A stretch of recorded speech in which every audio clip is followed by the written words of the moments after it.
이제 19페이지 볼게요. 우리 지난주에 이어서 길모퉁이에서 만난 사람 보겠습니다.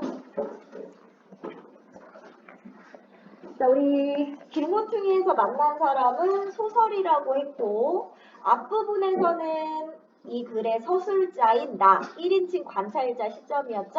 나가 우리 동네 분위기 굉장히 예술적이다 라는 거 얘기하고, 그런 이런 예술적인 분위기의 우리 동네에서 나를 감동시킨 두 명의 예술가에 대해서 말하겠다 라고 하고, 첫 번째 예술가 김밥 아줌마에 대해서 봤습니다. 김밥 아줌마가 만드는 김밥을 작품이라고 표현했고, 왜? 바로 구수한 맛을 속이지 않았고, 또 단순히 이익을 위해 만들어진 김밥이 아니에요. 이 아줌마도 돈 벌 생각보다는 어떤 사람처럼 보여? 바로 김밥을 만드는 일에만 몰두하는 것처럼 보입니다. 바로 이런 모습들이 굉장히 예술가 같다라고 볼 수 있고요. 자, 그러면 그 두 번째 예술가를 볼 차례예요. 그러면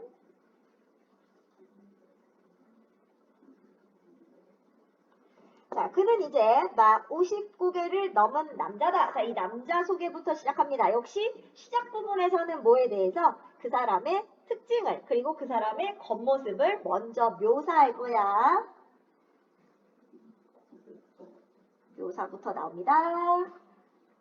자, 하루도 빠짐없이 머리에 얹어놓고 있는 빵떡 모자와 아직은 듬직한 몸체, 그리고 늘 웃는 얼굴의 그이는 바로 그 사람의 겉모습을 묘사해줬고요. 1년 12달 거의 빠짐없이 하루에 2차례씩 내가 사는 연립주택의 마당에 나타난다. 그러니까 그는 어떤 사람? 굉장히 성실한 사람이야. 자식들의 결혼 날이거나 아니면 길이 꽁꽁 얼어붙어 오르막인 이곳까지 못 올라오는 한겨울 며칠을 제외하면, 그러니까 못 올 수밖에 없는 그런 이유가 있지 않으면, 자, 오전 10시 무렵과 오후 4시경에는 어김없이 주홍 휘장을 두른 그의 트럭을 볼 수가 있다. 자, 그럼 이 사람은 트럭을 운전하면서 뭔가를 파는 사람인가 봐. 이 사람이 빵떡모자 아저씨입니다. 그가 운전하는 모습은 언제나 일정하다. 먼저 귀에 익은 바퀴 구르는 소리와 함께 그가 운전하는 주홍 트럭이 언덕배기를 올라온다. 차를 세운 다음에는 얼른 확성기를 들고 운전석에서 뛰어내린다. 빵떡모자를 쓴 그는 확성기에 대고 자신이 심혈을 기울여 골라온 물건의 이름을 하나하나 부른다. 이 사람 못 팔아? 양파나 버섯 있어요. 싱싱한 우유와 배추도 있어요. 엄청 달고 맛있는 복숭아나 포도 있어요. 자, 그럼 뭘 파는지 알 수 있죠? 자, 뭘 팔아요? 뭐 채소도 팔고 과일도 팔고 그런 첨가물을 파는 트럭이다 라는 것을 알 수 있죠. 자, 이 아저씨가 파는 상품이 이런 것들이다. 첨가물을 파는 트럭이구나 라는 거 알 수 있습니다. 자, 그 다음엔 그를 기다리고 있던 이웃들이 하나씩 둘씩 모여드는 것이다. 언덕배기를 내려가서 또 버스를 타고 가야 이웃 동네의 시장이 나오는지라 이웃들은 대부분 그에게서 필요한 먹거리들을 사고 있다. 게다가 뜨내기 행상 트럭도 아니고 고정적으로 드나드는 단골인지라 물건만큼은 믿고 사도 좋았다. 그러니까 어쩌다 그냥 우연히 들어온 이 트럭이 아니고 매일 꾸준히 오는, 마치 가게를 늘 열어놓고 있는 가게 그런 상점처럼 믿음이 간다. 이런 얘기예요. 자, 이웃들은 이 아저씨의 물건에 뭐가 있다? 신뢰한다. 자, 이웃들은 이 아저씨의 물건에 굉장히 신뢰하고 있습니다. 신뢰감. 하기야 그에게는 자신의 트럭 안에 있는 온갖 야채와 과일이 국내 최고라는 자신이 차고도 넘친다. 야채와 과일을 파는 아저씨인데요. 뭐 야채라는 말들이 많이 사용되고는 있는데 보통은 채소라고 쓰는 것이 더 좋습니다. 자, 최고의 품질만을 고집하고 있다는 장사에 대한 그의 소신은 실제에 있어서도 과히 틀린 바는 없다. 자, 그럼 이 사람은 어때? 최고의 품질만을 고집하는 모습. 최고의 품질만을 고집.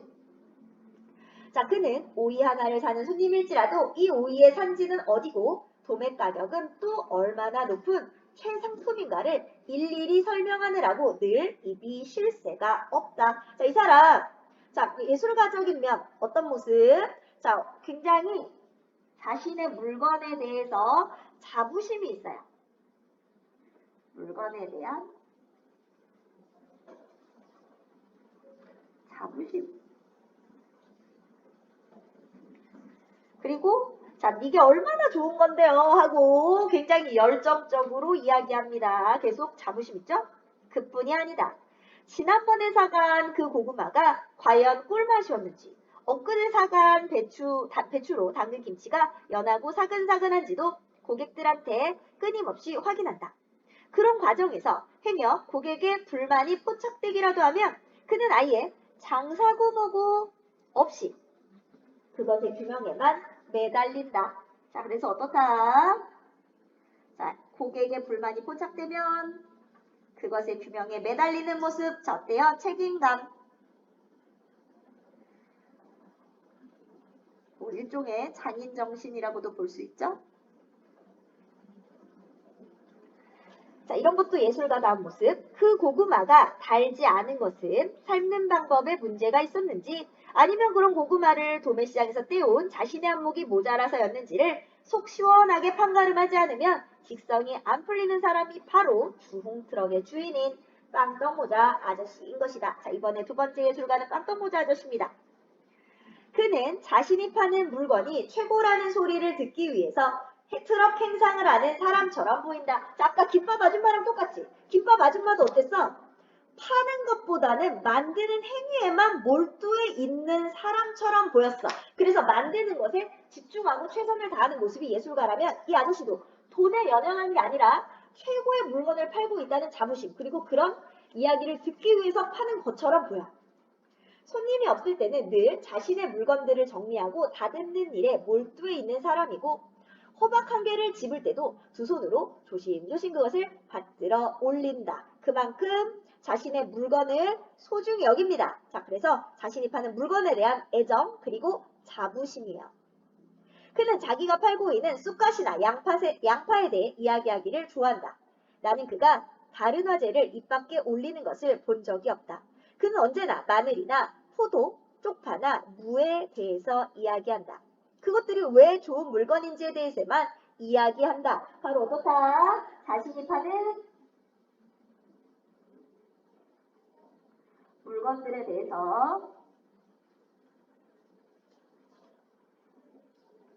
애정도 있고 자부심도 있는 사람이며 자신이 파는 물건에 대한 애정과 자부심. 가령 이런 식이다. 이 마늘 보세요. 어느 한 군데도 흠이 없잖아요. 이렇게 불구스름하고 중간짜리가 상품 좋은 거죠. 그리고 요 반듯반듯하게 패인 줄을 보세요. 이런 것은 짜게면 어김없이 8쪽이죠. 자, 지식도 풍부합니다. 이보다 더 좋은 마늘 파는 사람이 있으면 어디 나와보라고 하세요. 정말이에요.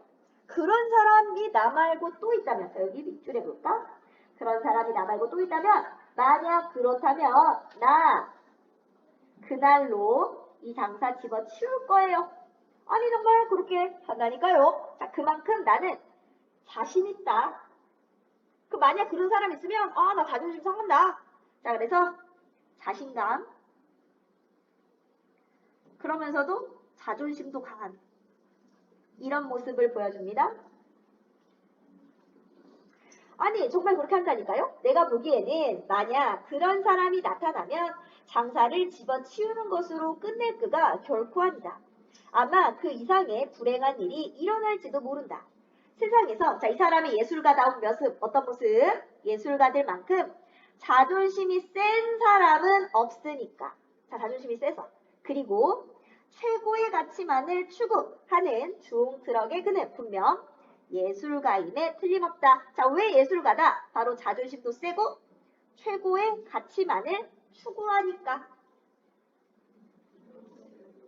두 가지 이유가 나오고 있습니다. 자, 그러면 정리로 가볼까요? 자, 빵떡모자 아저씨의 예술가적인 면. 최고의 품질만을 고집하고 자신보다 좋은 물건 파는 사람 있으면 장사 그만두겠대. 자신의 작품에 대해서 자부심이 있고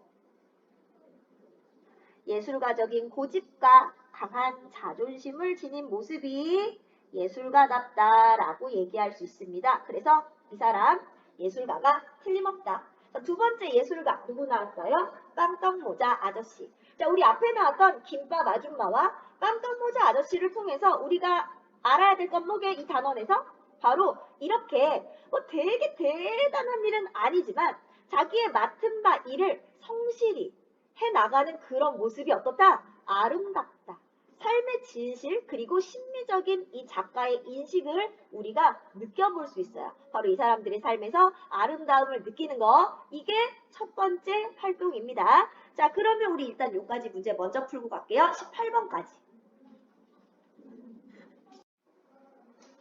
자, 이번에는 김대요의 김대호 씨입니다. 우리 여기서는 뭘 볼 거냐면 아름다움보다는 성찰이야. 여기서부터는 성찰이야. 자, 성찰입니다. 자, 볼까요? 김대우 씨는 느리고 길다. 이 사람의 특징이에요. 그를 아는 사람이라면 나의 이 간결한 인물 묘사에 대해 단숨에 동의할 것이다. 나는 그것을 믿는다. 동의할 거라고. 왜냐면 그처럼 길고 느린 사람은 아직까지 만나본 적이 없으니까. 자, 김대우 씨는 어떤 사람? 길고 느린 사람. 김대우 씨는 도대체가 빠릿빠릿한 구석이 전혀 없다. 아무리 급한 일이 생겨도 김대우 씨 특유의 느릿느릿한 걸음에 속력이 붙는 것을 기대할 수가 없다. 굉장히 느긋한 성격이야. 거기에 대해서 그는 아주 그럴싸한 이유를 가지고 있다. 그래봤자 마찬가지니까요. 저는 다리가 길잖아요. 남들 두 걸음 걸을 때 한 발자국만 옮기면 되는데 뭐 하려고 귀찮게 뛰고 그런데요. 자, 그럼 이 사람 어떤 성격? 자, 느긋하고 낙천적이다. 느긋함, 낙천적. 만달복달을 하는 성격이 아닌 거야. 자, 그의 말도 틀린 것은 아니다. 그는 자그마치 1m 86cm의 키를 가지고 있으니 보폭도 그만큼 넓은 게 사실이다. 김대우 씨는 하도 길어서 어지간한 사람은 그하고 이야기하다 보면 목 부분에 통증을 느끼기 십상이다. 키가 크다 보니 신체의 여러 부분도 남들보다 유별나게 길다. 얼굴도 길고 코도 길고 손가락도 길다. 자, 그럼 이 사람 어때? 키도 크고 다 길쭉길쭉해. 김대호 씨는 팔도 길어서 남들은 옆 책상에서 무엇을 집어오려면 일어나야 하는데도 그는 앉은 채 팔만 뻗으면 대부분 가능하다. 그뿐만 아니라 김대호 씨는 다음 페이지 말도 아주 느릿느릿 말꼬리를 길게 빼는 버릇을 가지고 있다. 그래서 성질 급한 누구는 김대호 씨 말을 듣다 답답해서 혈압이 올랐다는 소문도 있고 실제로 어떤 친구는 한숨씩 자고 일어나서 들어도 김대호 씨 말을 이해하는 데는 아무런 지장이 없더라는 실험 보고까지 하고 있는 실적이다. 자, 얼마나 느린지 약간 과장해서 말하고 있어요. 과장법. 자, 과장해서 뭐하다? 바로 김대호 씨의 느린 말투를 강조합니다. 자, 그래서 과장법을 사용해서 말투가 굉장히 느리다. 느린 말투를 강조. 자, 그는 자신이 길다는 것을 아주 잘 안다. 그래서 하루에도 몇 번씩 제가 긴데요? 라고 말하는지도 모른다. 자, 여기서 제가 긴데요 같은 경우는 보통은 제가 맞습니다. 제가 그 사람입니다. 제가 그렇습니다. 라는 의미인데요. 정말이다. 그는 늘 그렇게 말한다. 전화벨이 울린다. 김대호 씨가 전화를 받는다. 그러면 사무실 내의 모든 눈이 그에게 쏠린다. 자, 얘가 할 말을 기대하죠. 기다립니다. 전화를 건 사람은 아마도 김대호 씨를 바꿔달라고 하는 모양이다. 그러면 그는 그 특유의 느릿느릿한 말투로 이렇게 말한다. 제가 긴데요. 제가 그 사람입니다. 제가 그입니다. 제가 맞습니다. 제가 그 사람입니다. 제가 맞습니다.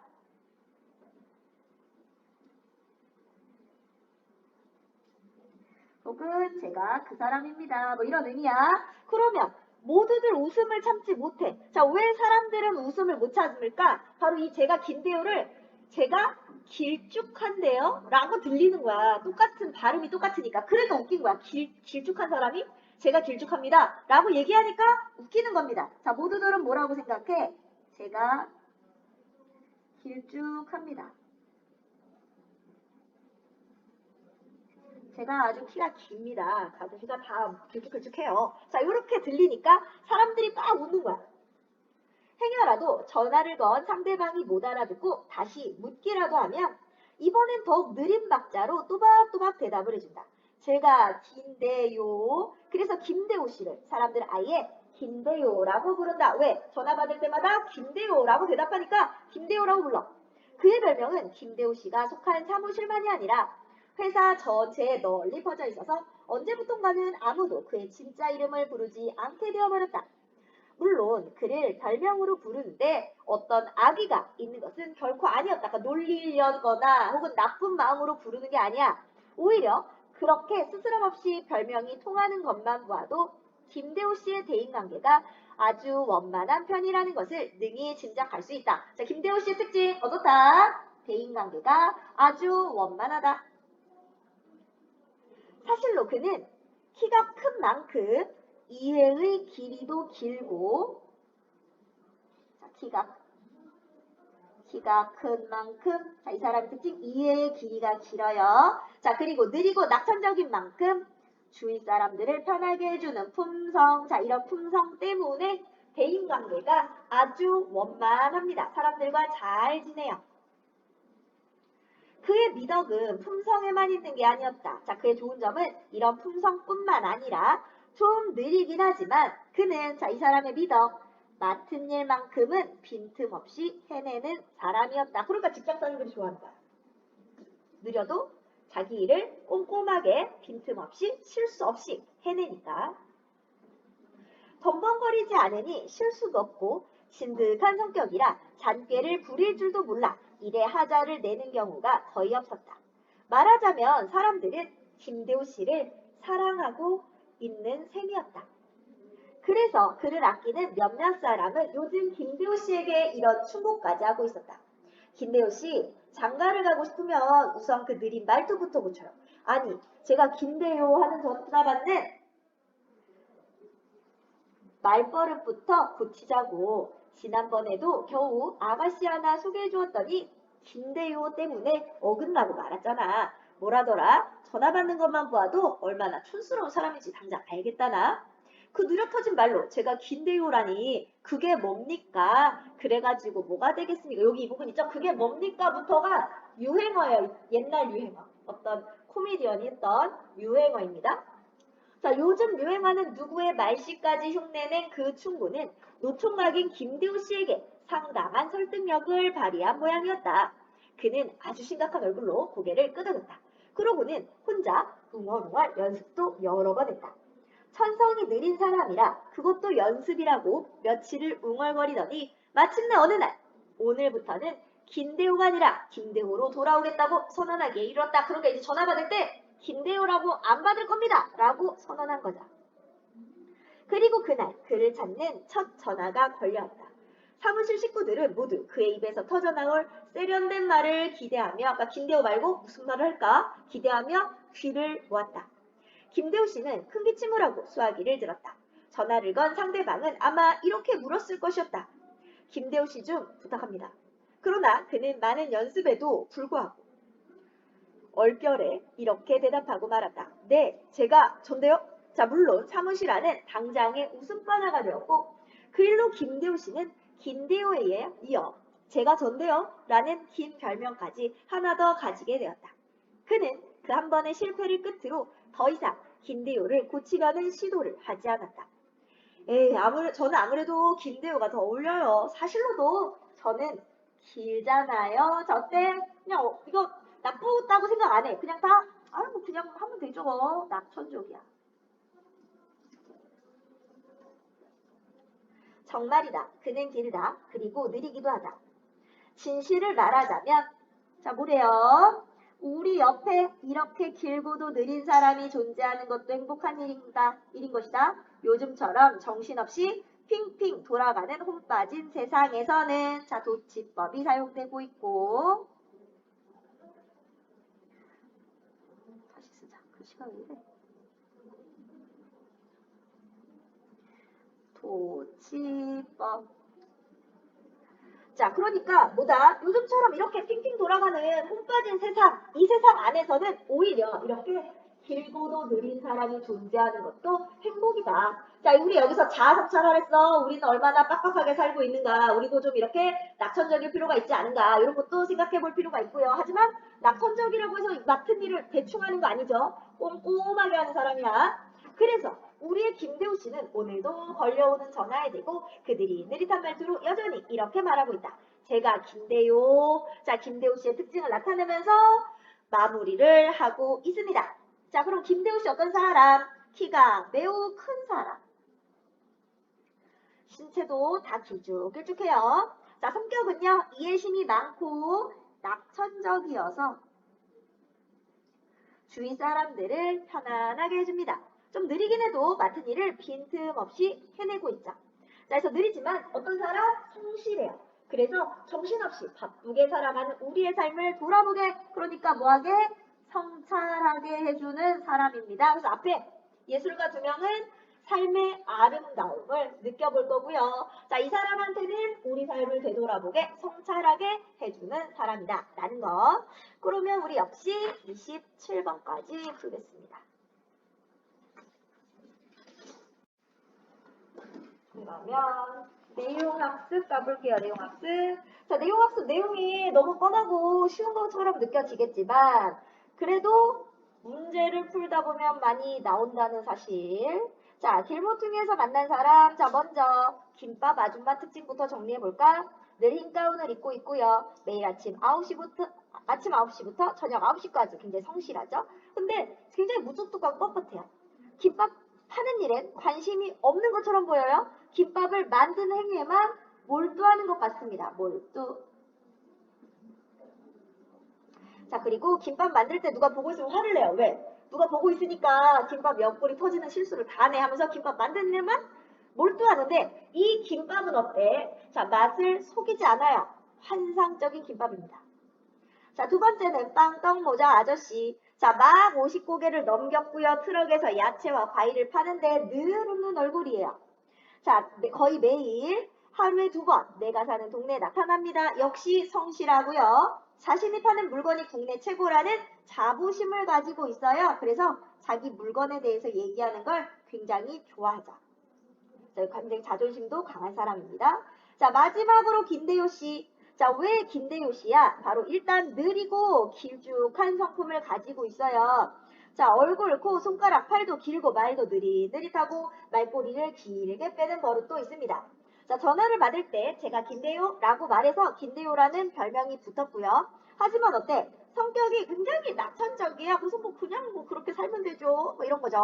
자, 또 이해심이 많아서 대인관계가 원만하고 자, 주위 사람 편하게 해줄 뿐만 아니라 맡은 일은 빈틈없이 해내는 사람이더라.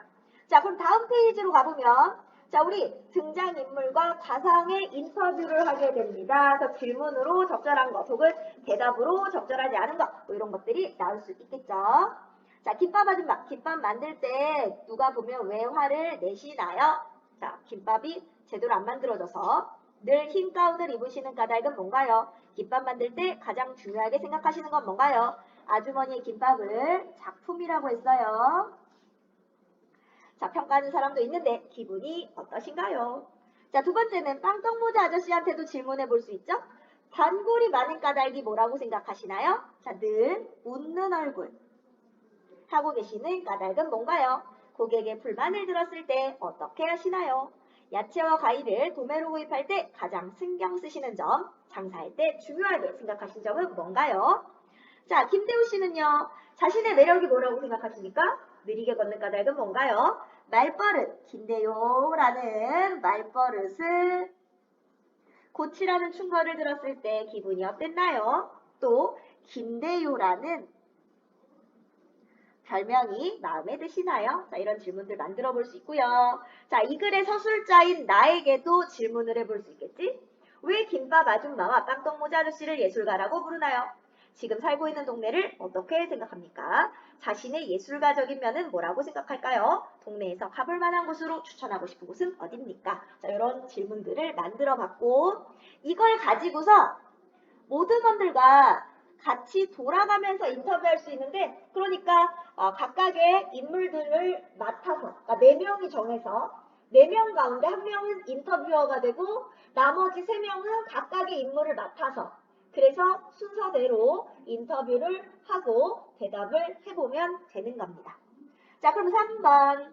자, 나는 이 소설에 등장하는 다른 인물의 삶을 어떻게 생각하고 있나요? 자, 일단 우호적이고 긍정적이고 예찬적이라고 했어요. 긍정적. 자, 우호적, 긍정적, 예찬적. 자, 또 다른 인물들의 삶을 아름답다고 인식합니다. 그래서 심미적인 인식이 잘 나타나고 있죠. 아름답다. 자, 그러면 이 활동들을 바탕으로 이 글을 감상한 느낌을 말해봅시다. 자, 이거 별표. 자, 김밥 아줌마, 빵떡모자 아저씨, 김대호 씨 같은 어떤 사람들, 평범한 이웃들, 바로 길 모퉁이에서 만난 사람, 바로 평범한 이웃들의 삶에서 아름다움을 느낄 수 있다는 거. 이 소설을 통해 주변 이웃들에게 관심을 가져야겠다고 생각했어. 소설에 담겨있는 작가의 심리적인 시 공유할 수 있어서 있었어. 친구들이 소설을 어떻게 이해했는지 비교할 수 있어서 소설을 좀 더 폭넓게 감상한 것 같아. 그래서 우리 심리 플러스 김대호 씨는 우리 자신을 되돌아보는 성찰을 할 수 있다라고 했습니다. 자, 그럼 2번. 자신이 아는 사람을 주인공으로 하여 길모퉁이에서 만난 사람이라는 제목으로 짧은 글을 써봅시다. 자, 그럼 길모퉁이에서 만난 사람이라는 제목이라고 했으니까 어떤 사람이니? 쉽게 지나치기 쉽지만 조금만 관심을 기울이면 알 수 있는 우리 주변의 평범한 이웃이면서 그 사람은 어떤 사람이어야 돼? 자기 맡은 일에 최선을 다하는 아름다운 삶을 살아가는 그런 사람. 이 사람을 잡아서 글을 써보는 겁니다. 자, 우리 여기서는 급식실 선생님을 바탕으로 글을 쓰는 것이 나오고 있어요. 자, 다음 페이지 넘어가면 자, 짧은 글을 써봅시다 라고 해서 자, 제목과 부제, 그 사람의 특징을 살려 부제를 짓고 자, 평범한 이웃을 관찰하는 따뜻한 시선의 글이 나오고 있습니다. 자, 그래서 우리 이거는 어렵지 않기 때문에 넘어가시고 우리 문제 어디까지 풀 거냐면 30쪽까지 먼저 풀어볼게요.